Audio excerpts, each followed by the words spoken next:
Right to be Read podcast, episode number 33, interview with Chad Allen. You are listening to the Right to be Read podcast, and this is your host, Ani Alexander. Hello everyone, it's Ani here, and I can't believe we're already at episode number 33. I had so much fun along the way that I didn't even notice how these 3 months passed. I really hope that you had fun too, and we will have a long journey together in finding out different solutions for self-publishing and making our books successful and read by many people around the world. Of course, as always, in the process, life will be bringing different challenges to us. And actually today, my guest Chad Allen reconfirmed what I had discovered myself, and that is that the biggest challenge, the number one challenge for the writers is challenge with writing the book, and that many need help getting started. And actually it's funny because just a few days ago I launched a program which will help you overcome that challenge, and I will be next to you in starting period where you need the most encouragement and inspiration, and besides that the real practical knowledge and the plan how to move forward. So basically, we will work together as partners to make your book a success. And we will come up with a strategy, with a practical marketing and publishing action plan, and an author website where readers will be able to find you. And basically, as a result, you will have everything set up for your starting stage, for your first step in this exciting journey of becoming an author. So if you will be interested working with me, just go over and check the details in the website at www.anialexander.com/get-help, and you will have all the details there. You will see the testimonials, you will see what exactly I offer, and decide if we will be a good fit or not. Well, let's get back to our guest and start the show. Today, I'm talking to Chad Allen. He's a writer, editor, speaker, and creativity coach. He also serves as an editorial director for Baker Publishing Group, which is one of the most influential Christian book publishers in the world. Chad had over 15 years of experience in the book publishing industry and has worked with many best-selling authors. Hello, Chad, and welcome to the show. I'm really happy to have you here. Hey, Ani. Thank you. I'm glad to be here. Well, from the intro, which I've got from your website, I've come across the term creativity coach. So can you explain what exactly does it mean? Yeah, I'd love to. And, I'm not sure that many people have used that term before, but, I feel deeply called to help creative people do their best work. And so as I thought about the kind of coaching I wanted to do, I do manuscript coaching, I do book proposal coaching, I do personal development coaching. And I was thinking, what's a word that would kind of summarize all of that? And so that's how I came to creativity coaching. It's perhaps a little what's the word? A little pretentious or something, but it seemed to capture all those different pieces. Basically, what I feel passionate about is helping people kind of reach their creative potential. So that's where that term comes from. Well, the term is, it sounds very attractive in any case. So, good. So when one hears, I didn't know what exactly did it mean, but it was really kind of very attractive, especially for writers, because we definitely feel part of the creative bunch. Yeah, so right. Since you worked with many different writers, what do you think? What is the biggest struggles they usually have? Mm-hmm. I asked that question, a very similar question in a survey not too long ago. I asked writers, what's your number one challenge with writing a book? And the response I get most, I get a number of different responses, but the one I get most is I need help getting started. I have a few ideas, but I don't know how to kind of launch into the process and actually get going. And so that's one of the big hurdles that I hear. Another one is I don't have enough time. With a lot of us have, all sorts of commitments, and so that's a big issue. Is I don't have enough time. So those are probably the two main challenges that I hear about from people as I talk to them. And most probably those two are interconnected, because maybe they can't start because they don't have the time to start, and then the other way around, when there is no time, it's not much you can do about that. Although with time, I think not having time is it depends how you look at it, because, for example, when I left my corporate job, I had at least, I freed up at least minimum 10 hours from my day. And it happened so that I didn't do much, but at the same time, I felt that I didn't have time either. And what I realized was I did everything much slower because I wasn't in a rush, I wasn't in a hurry.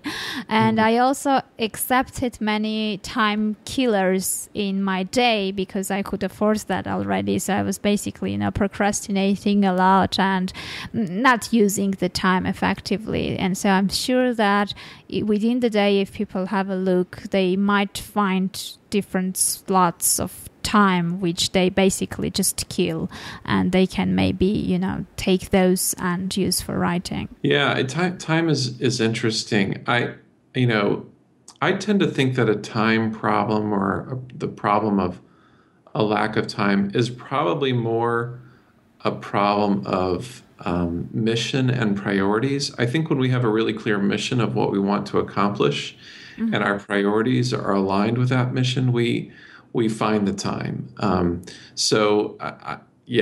think the presenting issue is often lack of time, but the underlying causes have more to do with clarity of focus and prioritization. That's been true in my experience, at least. Yeah, exactly. Well, that reminds me what Chris Brogan told in his interview. He said, I don't work on time, I work on priorities, because everyone has the same 24 hours in a day. So the time is the same every day for everyone. So yes, I guess it's just a matter of making the writing a priority and commitment, most probably. Once it's put like that, then the time will come for that as well. Maybe, I don't know.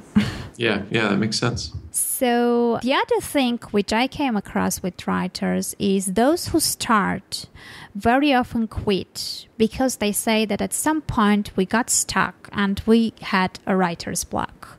So do you believe in such thing as the writer's block? Sure. And Ani, I'm a nonfiction editor. I know you write a lot of fiction, but I'm a nonfiction editor for the most part, and sure, writer's block is certainly a reality.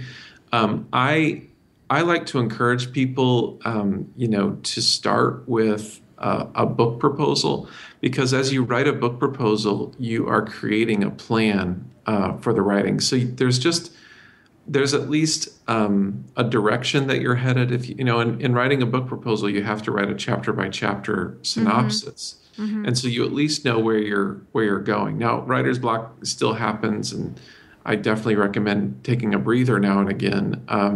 But if a person just starts writing a book without that process of writing a book proposal, it's like walking into a forest without a trail or a map. You're going to get lost and befuddled pretty quickly.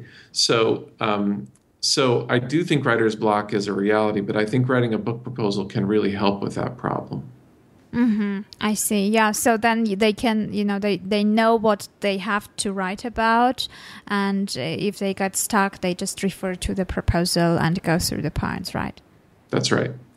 Okay. Also, besides the writer's block, which is like the extreme illustration of the things, there's also something that I'm absolutely sure that all writers don't really feel the same way every day while writing. So they are getting some bad days when they don't really feel like writing, and they feel like they have to. It's not something that comes naturally at that certain point. So do you have any tips about what to do on those days when you're not really inspired about this, but you have a deadline or you've committed to write every day? What should they do on those bad days? Yeah, that's good. Well, I mean, I think it's important to have a commitment in terms of just a word count commitment, and then to dangle a carrot in front of yourself, as we say in the States. How are you going to reward yourself after you've accomplished whatever goal you've set for yourself? Is it a walk in a park? Is it a trip to the bookstore to pick out a book? Is it time with friends? Is it a nice meal? So give yourself some kind of reward, set it out there as something that you're going to get to enjoy if you accomplish whatever goal you've set for yourself.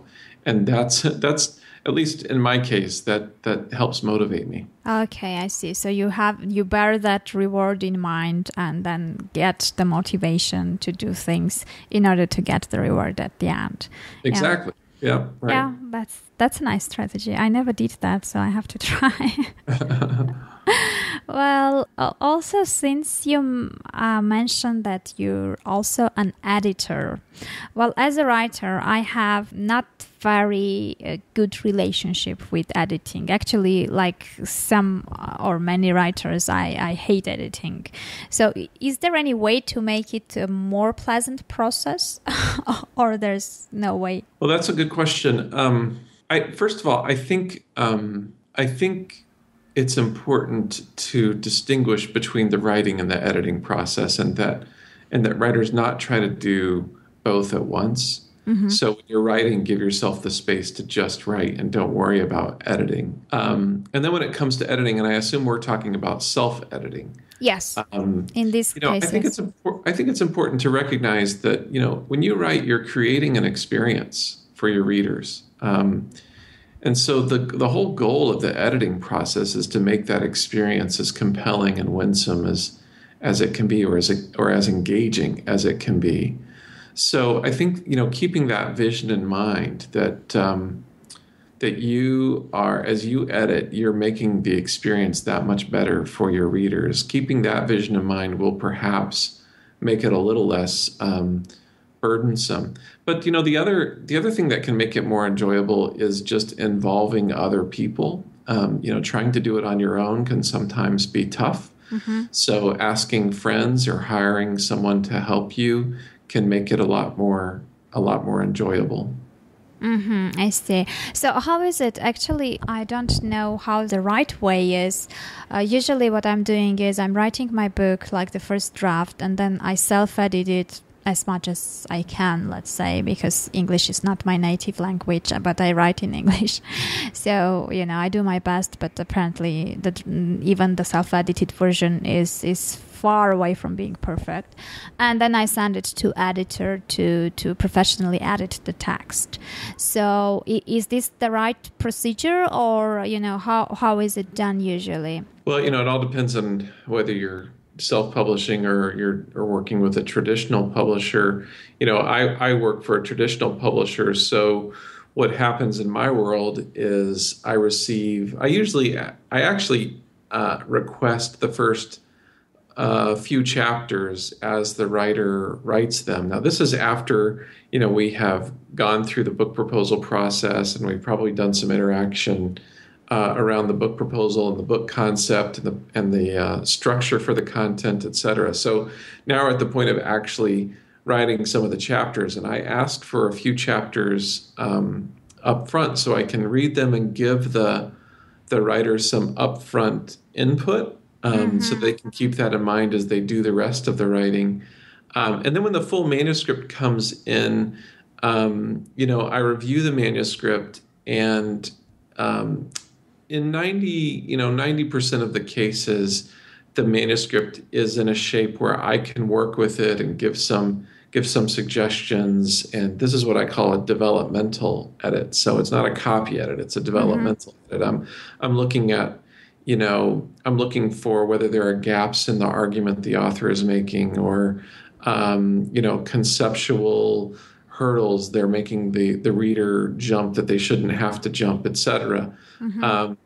And then I give it back to the writer with my comments so that he or she can make those changes to the manuscript and then resubmit it. And then eventually, it's ready for what we call copy editing. And I actually don't handle that anymore. I used to, but now I transfer it on to a copy editor who does what we in the States call line editing. And that's when you go line by line and you're looking for things like sentence structure and grammar and punctuation and that kind of thing.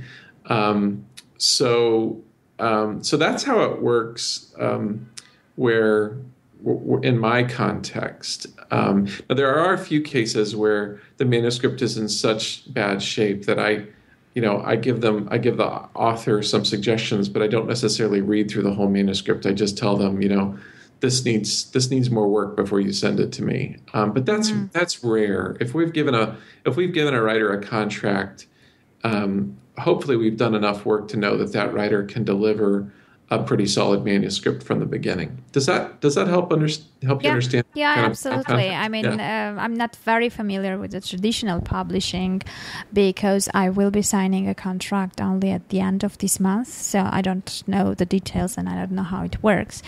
But yes, it's clear and it's very... So when one gets a contract with a traditional publisher, you set a deadline when the manuscript should be ready for? That's right. Mm-hmm. Okay, and then the process you mentioned just goes like that. So that you get the manuscript to work on and then make the suggestions and it goes back and forth.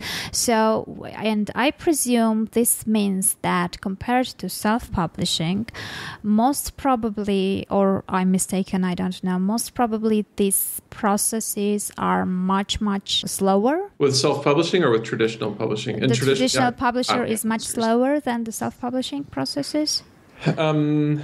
Yeah, at least potentially. I mean, with self-publishing, you just have fewer parties who are interested. I shouldn't say that. In other words, we have a whole structure that we have to adhere to, driven by accounts that have placed orders for our books. So those accounts need enough lead time between when the book's announced and when it's actually available, that they can do their own promotion and get the book placed. So that marketing system takes quite a bit of time in and of itself. So we're announcing books 6 to 8 months before they're actually released, before they're actually available.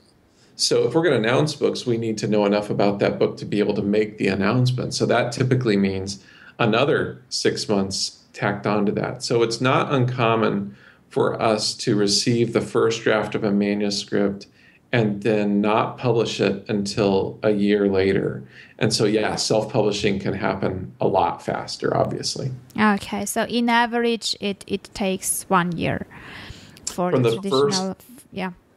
from the first complete draft to publishing. I wouldn't say it's an average. I would say it's an ideal. That's the kind of schedule we like to work with on the publishing end. We work with much shorter timeframes all the time, especially when there's a promotional event that we want to leverage, for the sake of the book. Mm-hmm.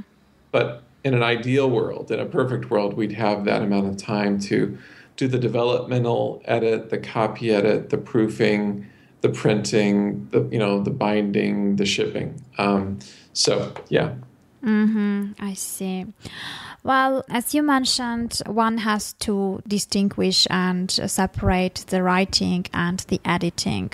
Actually, I had conversations with few writers who had this problem. They couldn't complete their book because while writing, they were going back and editing the text all the time. So they were going back and forth all the time and not making too much progress because they were working on whatever they have written, like few pages, and they weren't able to move forward. So how can this issue be solved? I mean, is it ideal to just, how long do you have to write and then go back and edit? Should you completely finish your first draft and then start self-editing, or which is the more effective way to do that? That's good.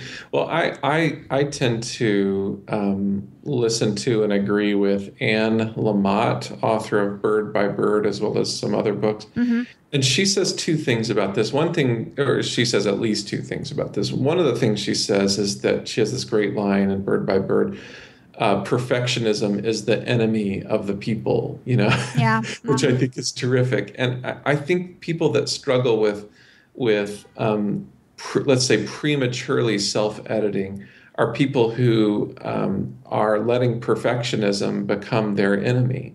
We have to, as writers, reject perfectionism for the sake of productivity and creativity, and get a piece of writing down before a significant piece of writing down before we try to edit it. Otherwise, that's what's going to happen. We're never going to get things done.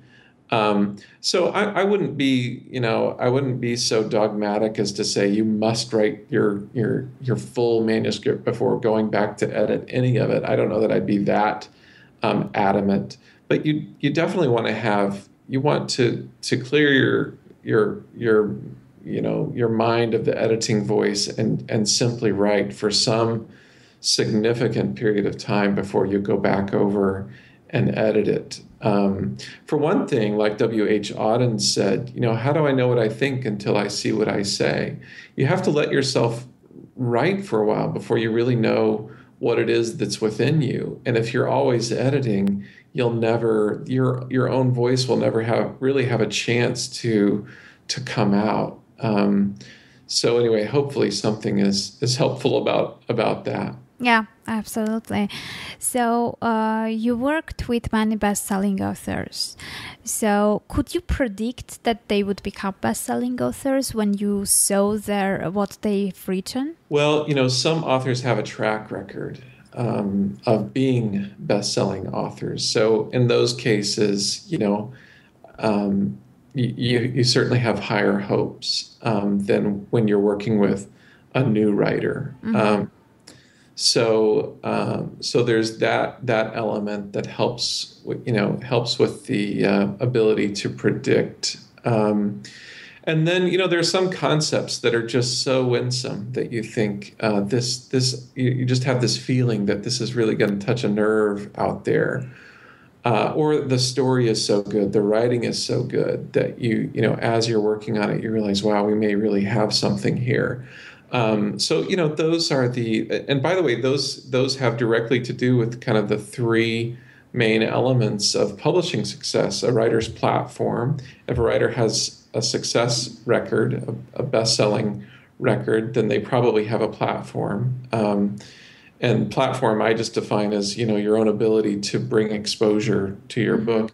The concept, which is, what's the purpose of your book? What's the title of your book? And then the writing. So platform, concept, writing. Those are the three elements that contribute to whether or not a book is going to be successful. Is there anything I don't know if it's the personality or anything. Have you seen any common things, similarities among best-selling authors which differentiate them from the other writers? Oh, that's great. I love that question. Yes, I would say that a couple things. One is commitment to the craft. Best-selling writers that I've worked with are committed to writing as an art in and of itself. And they're just interested in that. They want to become good writers. They want to improve at their craft. And then the other would be a tenacity, determination to really hustle and promote their work and just keep at it doggedly. I would say those two things kind of separate the novices from the ones that really succeed out there in the marketplace. Now, there are probably a lot of writers who are both committed to the craft and really determined, and they still never experience great success in their writing.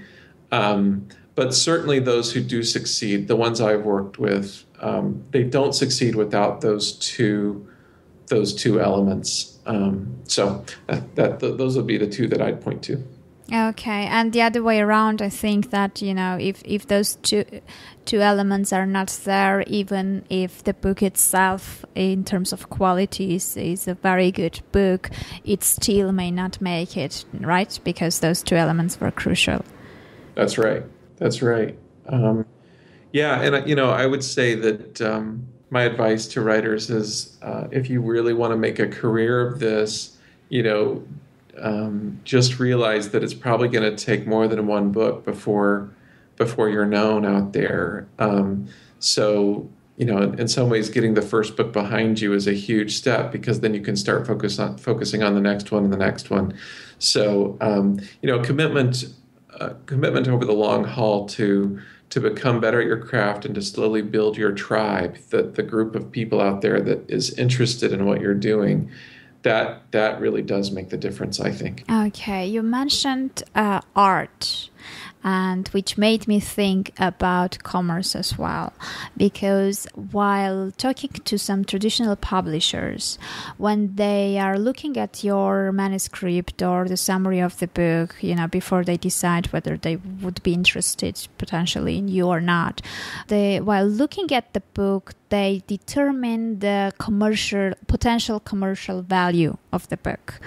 So how is it determined? Are there any market trends which they are looking at? I mean, or is it just the feeling they have based on their experience in the market? How do they determine whether the book is can be commercially justified or not in the future? Right. Yeah, it's a huge part of the publishing process. And again, I would point to those three things: concept, platform, and writing. The number one reason we turn books down where I work is lack of platform, lack of an ability to help people know that your book is available. If you don't have a tribe of people who are interested in what you're doing, the chances that your book is going to be successful are pretty slim. It does happen. I mean, we can all point to examples of books by authors who didn't really have a lot going on, and then they wrote this book and it took off. It happens, but it's much more often the case that a book does well because an author does have a following. So that's a huge element. And then I don't want to and would encourage your listeners not to neglect the concept, working hard on what the purpose of your book, what it's trying to do, working on the title, the working title and subtitle. That's all under that heading of concept. And then the writing, and there's no shortcut to becoming a good writer. It just takes time and determination. So when we as a company are reviewing a book project, those are the three things we're looking for. What's the platform? What's the concept? And how good is the writing?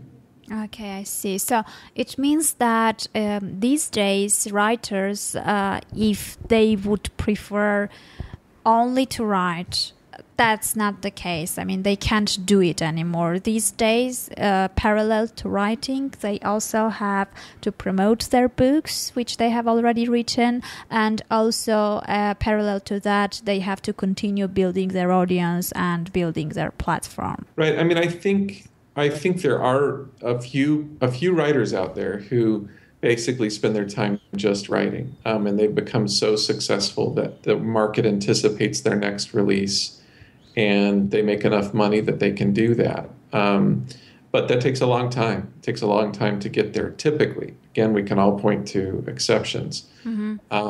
But the vast majority of us are going to have to promote what we're writing. And by the way, that's not self-promotion. That's book promotion. I think there's a huge distinction there. And and work really hard at that piece, and serving a group of people over time, so that there is enough market value in what you're doing that you do have a little more a little more freedom to simply write. So. Yeah. But I think for the vast majority of people, it just simply takes time. It's a slow and steady process. Yeah. Yeah, the patience is something they really need to have, and I'm really bad in that, to be honest, myself. So I think that usually writers are quite impatient people. So it's maybe the hardest part of getting there. But when you say promoting the book, how much is the role of the traditional publisher in that? Because if you're self-published, of course, it's on all and completely on you. But what about if you have a contract and you have a publisher who, I don't know, should he get a role in that as well or not? Yeah, that's good. Well, not all publishers are the same, for one thing. In my context, we assign a marketing budget to every book that we publish. And we create a marketing plan, and we interact with the author about that plan. But I'll tell you, Ani, the books that do really well out there, they typically don't do really well because a publisher was so clever or because a publisher put so much money behind it. They typically are successful or best-selling because of something the author does, or because of several things the author does to get the word out there, to have written a book that just really, gets the word of mouth going. I mean, I've been at this now for over 15 years, and the books that do well not because of some genius on the part of the publisher. It's usually because of, some genius or major hustle on the part of the writer. So definitely, the traditional publisher has some resources, and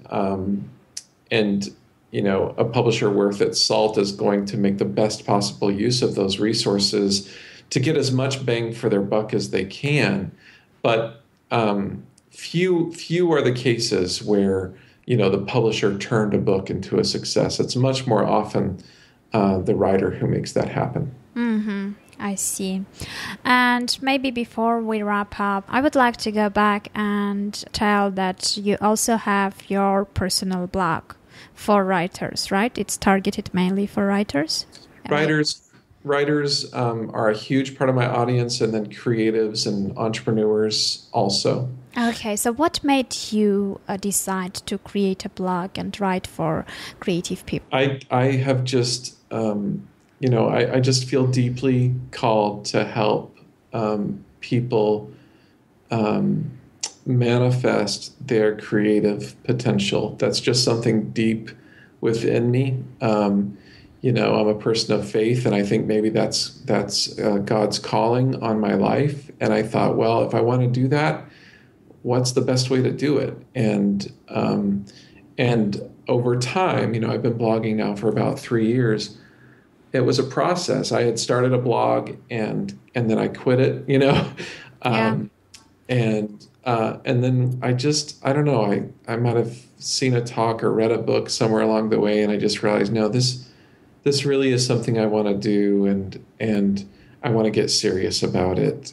And it's been hugely rewarding. I just published a post on 5 brilliant things writers can do to overcome a small platform, and to read the comments that I'm getting on that post and be able to interact with people and encourage them, it's terrifically gratifying work. So that's why I decided to do it. I wanted to help people. Okay, so where online my listeners can find you? Yeah, I'm at Chad R. Allen. So ChadRallen.com. Okay, so and there they can get. I went there, and I'm sure that There's plenty of valuable information and as well as you mentioned, encouragement over there. So they should definitely need to check it out and see what you have there for them. Thanks, Ani. Okay, well, thank you very much for the chat. I found out many new things for myself because up to now, we didn't cover so much the traditional part of the publishing and we spoke more about the self-publishing. So here we found out many new things. And also, I'm sure that the insights you gave and the different tips you mentioned will help newbie writers a lot. So I really appreciate your time. Thank you for coming over. And I wish you success with everything you do with the Creative Souls.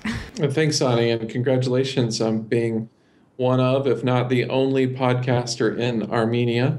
I wish you all success, and it's been a great honor to be on your podcast. Thank you. Thank you very much. Well, I'm sure that you paid attention and realized how important building and owning your own platform is.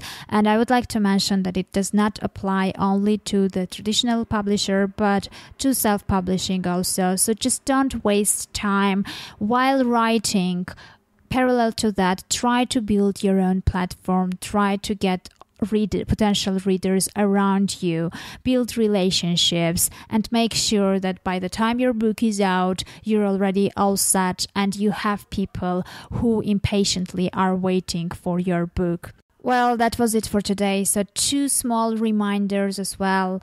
First of all, I'm still offering free resources for writers at www.anialexander.com/free. So you can go and download those. As well as if you would like to get engaged in discussions and meet other Right to Be Read listeners and get in touch with me as well, please come over and join our closed Facebook group at www.anialexander.com/Facebook.